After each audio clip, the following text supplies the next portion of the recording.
ನಮಸ್ಕಾರ ಸ್ನೇಹಿತರೆ, ಎಲ್ಲರಿಗೂ ಆಸಕ್ತಿ ಅಕಾಡೆಮಿ ಯೂಟ್ಯೂಬ್ ಚಾನಲ್ಗೆ ಸ್ವಾಗತ. ನೀಟ್ 2026 KCET ರಿಜಿಸ್ಟ್ರೇಷನ್ ಅಂತಂದರೆ ನಮ್ಮ Karnataka examination authority NEET Karnataka state ಕೋಟಾದಲ್ಲಿರುವಂಥ 85% ಸೀಟುಗಳಿಗೆ ಕೌನ್ಸಿಲಿಂಗನ್ನು ಮಾಡೋದಕ್ಕೆ. ಸೊ ಯಾರೆಲ್ಲ ಆಲ್ರೆಡಿ KCETನಲ್ಲಿ ರಿಜಿಸ್ಟ್ರೇಷನನ್ನು ಮಾಡಿಕೊಂಡು ಫಸ್ಟ್ ರೌಂಡಲ್ಲಿ ಪಾರ್ಟಿಸಿಪೇಟ್ ಮಾಡ್ತಿದ್ದೀರಾ, ಸೊ ಅವ್ರಿಗೆ ಯಾವುದೇ ಹೊಸದಾಗಿ ರಿಜಿಸ್ಟ್ರೇಷನ್ ಬೇಕಾಗಿಲ್ಲ. ಯಾರೆಲ್ಲ ಇನ್ನೂ KCET ಕೌನ್ಸಿಲಿಂಗ್ ಪ್ರೊಸೀಜರಲ್ಲಿ ಇನ್ನೂ ಯಾರೂ ಪಾರ್ಟಿಸಿಪೇಟ್ ಮಾಡಿಲ್ಲ, ಅವರೆಲ್ಲ ಹೊಸದಾಗಿ ನೀಟ್ ರಿಜಿಸ್ಟ್ರೇಷನನ್ನು ಮಾಡ್ಕೋಬೇಕಾಗತ್ತೆ ನೀವು ನೀಟ್ ಕೌನ್ಸಿಲಿಂಗಲ್ಲಿ ಪಾರ್ಟಿಸಿಪೇಟ್ ಮಾಡೋದಕ್ಕೆ.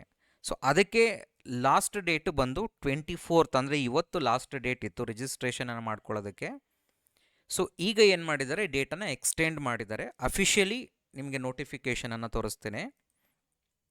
ಇಲ್ಲಿ ನೋಡ್ಬೋದು, ಕರ್ನಾಟಕ ಎಕ್ಸಾಮಿನೇಷನ್ ಅಥಾರಿಟಿಯಿಂದನೇ ಬಂದಿರುವಂಥ ಅಫಿಷಿಯಲ್ ನೋಟಿಫಿಕೇಷನ್ ಇದು. UG NEET 2026, the deadline for submitting fresh applications has been extended until July 30 for candidates who have written NEET for admission and to medical courses qualified and have not yet applied to the UG CET. ಅಂತಂದರೆ already UG CETಗೆ ಯಾರೆಲ್ಲ apply ಮಾಡಿಲ್ಲ, ಇನ್ನೂ ರಿಜಿಸ್ಟ್ರೇಷನನ್ನು ಮಾಡ್ಕೊಂಡಿರೋದಿಲ್ಲ, ಹೊಸದಾಗಿ neat students ಏನು ಈಗ registration ಮಾಡ್ಕೋಬೇಕು, neat students ಹೊಸದಾಗಿ Karnataka examination ಅಥಾರಿಟಿಯಲ್ಲಿ ರಿಜಿಸ್ಟ್ರೇಷನನ್ನು ಮಾಡ್ಕೋಬೇಕು. ಅವರಿಗೆ ಲಾಸ್ಟ್ ಡೇಟ್ ಇದ್ದಿದ್ದು ಅರ್ಲಿಯರ್ July 24th, ಅಂದರೆ ಇವತ್ತು ಲಾಸ್ಟ್ ಡೇಟ್ ಇತ್ತು. ಆ ಡೇಟನ್ನು July 30ವರೆಗೂ, 30ನೇ ತಾರೀಕುವರೆಗೂ, July 30ನೇ ತಾರೀಕುವರೆಗೂ ಎಕ್ಸ್ಟೆಂಡ್ ಮಾಡಿದ್ದಾರೆ. ಸೊ ಯಾರೆಲ್ಲ ಇನ್ನೂ ಅಪ್ಲಿಕೇಶನನ್ನು ಅಪ್ಲೈ ಮಾಡಿರೋದಿಲ್ಲ, ಸೊ ದಯವಿಟ್ಟು ಅಪ್ಲಿಕೇಶನನ್ನು ಹಾಕ್ಕೊಳ್ಳಿ ನೀಟ್ ಕೌನ್ಸಿಲಿಂಗಲ್ಲಿ ಪಾರ್ಟಿಸಿಪೇಟ್ ಮಾಡೋದಕ್ಕೆ. ಅದರ ಜೊತೆಗೆ ಇನ್ನೂ ಒಂದು ಇನ್ಫಾರ್ಮೇಷನನ್ನು ಆ್ಯಡ್ ಮಾಡಿದ್ದಾರೆ ಅಲ್ಲಿ. The NEET results information has not yet reached.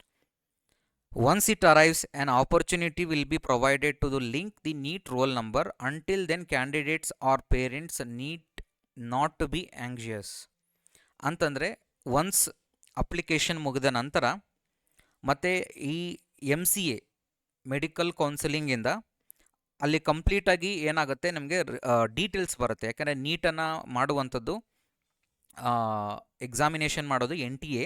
So ಅಲ್ಲಿಂದ ಏನಾಗುತ್ತೆ, ಡೀಟೇಲ್ಸ್ ಇವರಿಗೆ ಟ್ರಾನ್ಸ್ಫರ್ ಆಗುತ್ತೆ ಕರ್ನಾಟಕ ಎಕ್ಸಾಮಿನೇಷನ್ ಅಥಾರಿಟಿಗೆ. ಒನ್ಸ್ ಅಲ್ಲಿ ಬಂದಿದ್ದಾದಮೇಲೆ, ಡೀಟೇಲ್ಸ್ ಬಂದಿದ್ದಾದಮೇಲೆ, ಯಾಕಂದರೆ ಆ ಡೇಟನ್ನೆಲ್ಲ ಇವರು ಫೆಚ್ ಮಾಡಿ ರೆಡಿ ಮಾಡಿ ಇಟ್ಕೊಂಡಾಗ, ಆಗ ನೆಕ್ಸ್ಟ್ ನಿಮಗೆ ನೀಟ್ ರೋಲ್ ನಂಬರನ್ನು ಆ್ಯಡ್ ಮಾಡೋದಕ್ಕೆ, ಡೇಟನ್ನು ಫೆಚ್ ಮಾಡೋದಕ್ಕೆ, ನಿಮ್ಮ ಆ್ಯಡ್ ಮಾಡೋದಕ್ಕೆ ಏನು ಮಾಡ್ತಾರೆ, ಆಪ್ಷನ್ಸನ್ನು ಕೊಡ್ತಾರೆ. ಎಲ್ಲ ಸ್ಟೂಡೆಂಟ್ಸ್ಗೂ ಕೊಡ್ತಾರೆ. ಆಗ ಹೊಸ ಸ್ಟೂಡೆಂಟ್ಸ್ಗೂ ಹಳೆ ಸ್ಟೂಡೆಂಟ್ಸ್ಗೂ ಎಲ್ಲರಿಗೂ ಕೊಡ್ತಾರೆ. ಸೊ ಅದಕ್ಕೆ ಮೊದಲು ನೀವು ಫಸ್ಟು ರಿಜಿಸ್ಟ್ರೇಷನನ್ನು ಮಾಡಿ ರೆಡಿ ಮಾಡಿ ಇಟ್ಕೋಬೇಕಾಗತ್ತೆ. ಇನ್ನು ಯಾರೆಲ್ಲ ನೀಟ್ ರಿಜಿಸ್ಟ್ರೇಷನ್ ಮಾಡಿಸ್ಕೊಂಡಿಲ್ಲ, ಕರ್ನಾಟಕ ಎಕ್ಸಾಮಿನೇಷನ್ ಅಥಾರಿಟಿ ನೀಟ್ ಎಕ್ಸಾಮ್ಗಲ್ಲ, ನೀಟ್ ಕೌನ್ಸಿಲಿಂಗನ್ನು ಪಾರ್ಟಿಸಿಪೇಟ್ ಮಾಡೋದಕ್ಕೆ ರಿಜಿಸ್ಟ್ರೇಷನ್ ಇನ್ನೂ ಯಾರು ಮಾಡ್ಕೊಂಡಿಲ್ಲ, ಸೊ ಈಗ ಹೊಸದಾಗಿ ಬೇಗ ಇನ್ನೂ ಟೈಮ್ ಕೊಟ್ಟಿದ್ದಾರೆ, ಈಗ ರಿಜಿಸ್ಟ್ರೇಷನನ್ನು ಮಾಡ್ಕೊಳ್ಳಿ. ಅದಾದ ನಂತರ ಸ್ವಲ್ಪ ದಿನದ ನಂತರ ನಿಮಗೆ ಒಂದು ಲಿಂಕನ್ನು ಬಿಡ್ತಾರೆ ನೀಟ್ ರೋಲ್ ನಂಬರನ್ನು ಆ್ಯಡ್ ಮಾಡೋದಕ್ಕೆ, ಲಿಂಕ್ ಮಾಡೋದಕ್ಕೆ. ಆಗ ಏನಾಗುತ್ತೆ, ನಿಮ್ಮ ನೀಟ್ ರೋಲ್ ನಂಬರನ್ನು ಎಂಟ್ರಿ ಮಾಡಿದ್ರೆ ಆಟೋಮೆಟಿಕಲಿ ನಿಮ್ಮ ಡೇಟಾ, ನೀಟ್ ರಿಸಲ್ಟ್ಸ್ ಏನು ಬಂದಿರುತ್ತೆ ಅದು ಆಟೋಮೆಟಿಕಲಿ ಫೆಚ್ ಆಗುತ್ತೆ ಕರ್ನಾಟಕ ಎಕ್ಸಾಮಿನೇಷನ್ ಅಥಾರಿಟಿಗೆ.